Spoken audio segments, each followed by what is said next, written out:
اعوذ باللہ من الشیطان الرجیم بسم اللہ الرحمن الرحیم۔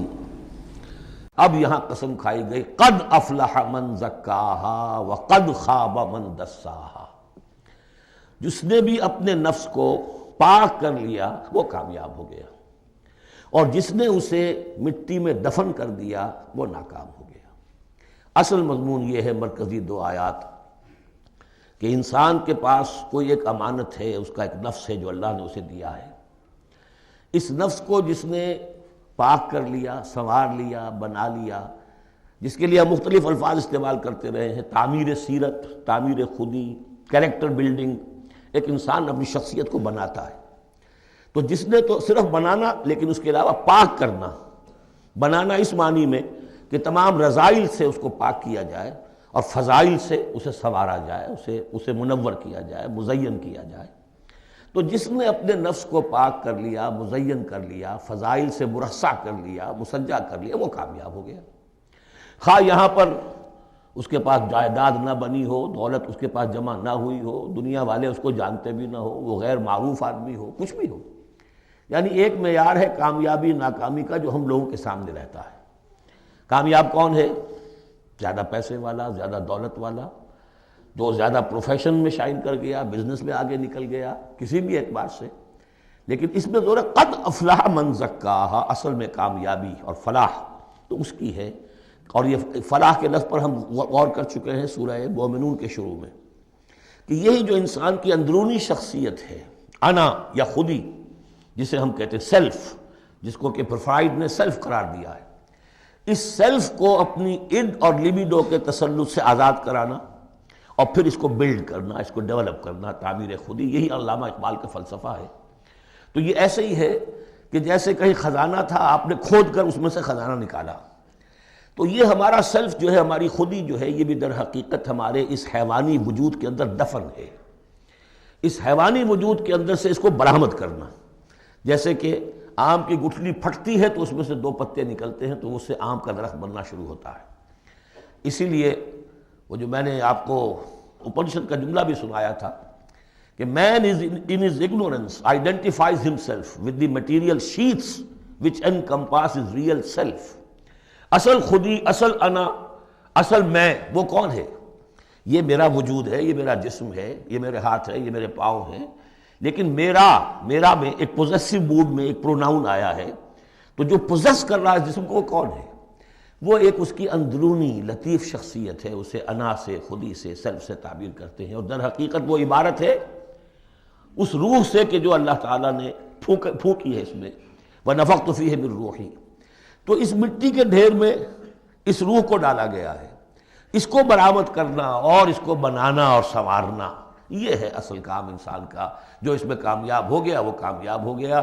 اور دسا یدسو ہم پڑھ چکے ہیں کہ جب کسی شخص کے ہاں اس زمانے میں، اس معاشرے میں کوئی خوشخبری آتی تھی کہ بچی پیدا ہو گئی ہے، تو ایک تو منہ چھپاتا پھرتا تھا وہ کہ بیٹی ہو گئی، میں بیٹی کا باپ شمار ہوں گا، اور سوچتا رہتا تھا کہ اسے میں اپنے پاس رکھوں، ام یدسھا فی التراب، یا اسے جا کے میں مٹی میں دباؤں۔ تو دسا یدسو، دبا دینا۔ تو یہ ہے کہ جس نے اپنی اس خودی کو اسی حیوانی وجود میں دبا دیا، ختم کر دیا، قد خاب من دساہا، وہ ناکام ہو گیا۔ اب اس حقیقت پر ایک تو میں نے آپ کو نوٹ کرایا تھا کل کہ سورۃ الاعلیٰ پڑھتے ہوئے میں نے کہا تھا کہ بعض مضامین جو ہیں جو ان صورتوں میں آ رہے ہیں، وہ سورۃ الاعلیٰ میں ان کی اصل جڑ پڑ چکی ہے، اور اس کی آخری 6 آیتیں جو ہیں وہ کیا ہے؟ قد افلح من تزکا وذکر اسم ربہ فصلی بل تؤثرون الحیاۃ الدنیا والآخرۃ خیر وابقی ان ھذا لفی الصحف الاولی صحف ابراہیم وموسیٰ۔ قد افلح من تزکا، جس نے پاکیزگی حاصل کر لی وہ کامیاب ہو گیا۔ یہاں اسے مزید کھولا کہ اس کا برعکس کیا ہے؟ قد افلح من زکاہا وقد خاب من دساہا۔ اس پر گواہیاں لائی گئی ہیں کہ جیسے تمہیں پوری اس کائنات میں تضادات نظر آتے ہیں، رات ہے، دن بھی ہے، آسمان ہے بلند، زمین ہے پست، بالکل اسی طریقے سے انسان کا معاملہ بھی یہ ہے کہ اگرچہ ویسے تو شکل و صورت میں سب تقریباً ایک جیسے انسان ہیں، ہیومن بینگز ہیں، لیکن دو مختلف قسم کے راستوں پر یہ چل رہے ہیں۔ ایک راستہ وہ ہے کہ یہی حیوانی نفسانی خواہشات اور اسی کے اندر پوری زندگی جو ہے گزار دی، اور اپنے اس اصل روح ربانی کو، اپنی اصل امانت الہیہ کو دبا دیا، گویا کہ چلتے پھرتی قبر بن گئے اس کے لیے۔ حیوان انسان چل رہا ہے لیکن وہ انسان جو ہے وہ روحانی وجود اس کا وہ اس کے اندر دفن ہو چکا ہے۔ تو قد خواب من دساہا قد افلح من زکاہا، اس پر یہ ساری قسمیں کھائی گئیں۔ سورج ہے تو اس کے ساتھ چاند ہے، دن ہے تو اس کے ساتھ رات ہے، اسی طریقے سے آسمان ہے تو اس کے ساتھ زمین ہے۔ اور یہ جو نفس انسانی ہے اسے اللہ نے بڑا سنوارا ہے، بنایا ہے۔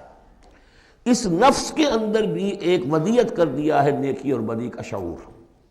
یہاں لفظ روح نہیں آیا، نوٹ کر لیجئے اسے، وَنَفْسٍ وَمَا سَوَّاهَا، یعنی جو یہ نفس انسانی ہے اس کے اندر بھی ایولیوشن ہوئی ہے۔ یہ نفس جو ہے اڈ یا لیبیڈو، یہ گدھے میں بھی ہے، کتے میں بھی ہے، گھوڑے میں بھی ہے، شمپنزی میں بھی ہے، لیکن یہ سارا نفس کا بھی تو ایولیوشن ہوا ہے۔ اس ایولیوشن کا مرتبہ آیا ہے انسان میں آ کر، وہ یہ ہے کہ انسان میں اس کے اندر ایک حس پیدا ہو گئی ہے، مورل سینس، کہ کچھ چیزوں کو وہ سمجھتا ہے کہ یہ بری ہیں، کچھ چیزیں اچھی ہیں۔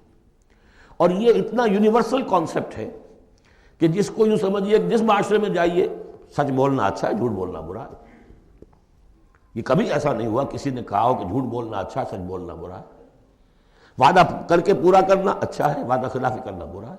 جو شخص وعدہ خلافی کر رہا ہوتا ہے وہ بھی جانتا ہے کہ میں برا کام کر رہا ہوں، میرا اس کا ضمیر اس وقت اس کو ملامت کر رہا ہوتا ہے، جس کی قسم کھائی گئی ہے، لا اقسم بیوم القیامہ ولا اقسم بالنفس اللوامہ۔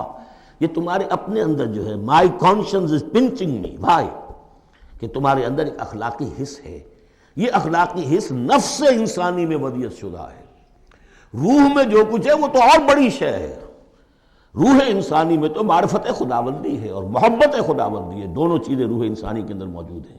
ابھی یہاں سے نفس کی بات ہو رہی ہے۔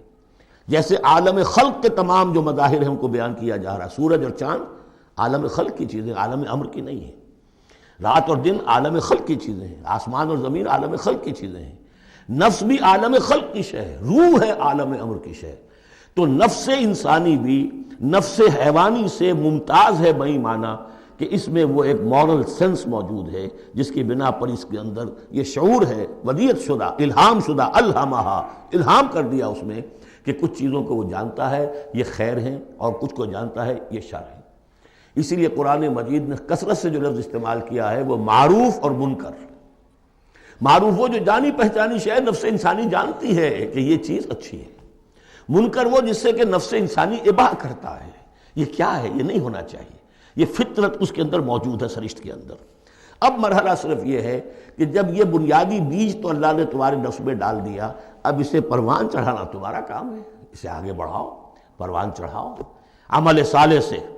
الیہ یصعد الکلم الطیب والعمل الصالح یرفعہ، اچھا کلام ہو، اچھی بات ہو، اس کے اندر اوپر اٹھنے کی، اللہ کی طرف بڑھنے کی صلاحیت تو ہے، لیکن عمل صالح اس کے ساتھ ہوگا تو وہ اوپر اٹھے گا۔ تو یہ جو بھی پوٹینشل ہے انسانی فطرت کا، تو قد افلح، جس نے وہ محنت کی، مشقت کی، اس نے اپنی اس اصل انسانی شخصیت کو برآمد کیا، اس مٹی کے ڈھیر میں سے بنایا، اسے ایک بڑا درخت بنا دیا، تناور درخت بنا دیا جس میں وہ پھل لگے ہیں جو ہم سورہ تغابن میں پڑھ رہے ہیں، وہ کامیاب ہو گیا۔ اور جس نے اس کو دبائے رکھا، وہ مٹی ہی کی زندگی میں اور جو جسمانی وجود ہے اسی کے تقاضوں کو پورا کرنے میں لگا رہا، وہ غائب ہو گیا، ناس۔ اب اس کے بعد یہ کہ یہ معاملہ جس طرح انڈیویجولز کا ہوتا ہے ایسے ہی کسی معاشرے کا بھی ہوتا ہے۔ معاشرے میں بھی کچھ لوگ ہوتے ہیں کہ جو خیر کی طرف بلانے والے، کچھ ہوتے ہیں کہ جو بدی کی طرف بلانے والے، جس طریقے سے فرد کے اندر موجود ہے اسی طریقے سے پھر اس کے اندر بھی اگر ایک قوم کا اجتماعی ضمیر جو ہے وہ زندہ رہے اور امر بالمعروف نہی عن المنکر کا فریضہ وہاں سر انجام دیا جاتا رہے تو معاشرے کی خیر ہوگی۔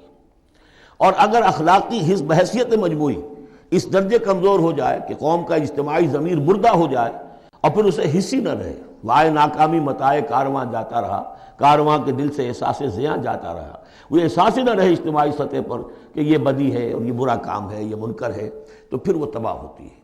اس کی ایک مثال دی ہے، کذبت ثمود بطغواہا، قوم ثمود نے بھی جھٹلایا تھا اپنی سرکشی کے باوجود۔ اذ انبعث اشقاہا، جب ان کا جو سب سے شقی انسان تھا وہ کھڑا ہوا اور اس نے پھر اونٹنی کو جو اللہ تعالیٰ نے بطور معجزہ دی تھی اس کو اس نے ہلاک کر دیا۔ قال لهم رسول اللہ ناقۃ اللہ وسقیاہا، ان سے کہہ دیا تھا اللہ کے رسول نے کہ دیکھو یہ اللہ کی اونٹنی ہے اور اس کا پانی پینے کی جو باری کا دن ہے اس میں کوئی گڑبڑ پیدا نہ کرنا۔ فَكَذَّبُوهُ فَعَقَرُوهَا، انہوں نے اسے جھٹلا دیا اور اس کی کونچیں کاٹ ڈالی۔ فَدَمْدَمَ عَلَيْهِمْ رَبُّهُمْ بِذَنبِهِمْ، تو الٹ پڑا اللہ تعالیٰ کی طرف سے ان پر عذاب ان کے گناہ کی پاداش میں۔ فَسَوَّاهَا، اللہ نے سب کو برابر کر دیا۔ وَلَا يَخَافُ عُقْبَاهَا، اور اللہ تعالیٰ کو اس کا کوئی ڈر نہیں کہ اس کا کیا نتیجہ نکلے گا، اس کی مخلوق تھی اس نے ختم کر دیا اور مخلوق کو وہ لے آئے گا۔ تو انفرادی اور پھر اجتماعی، ان دونوں چیزوں کو اس صورت کے اندر جمع کر دیا گیا۔ صدق اللہ العظیم۔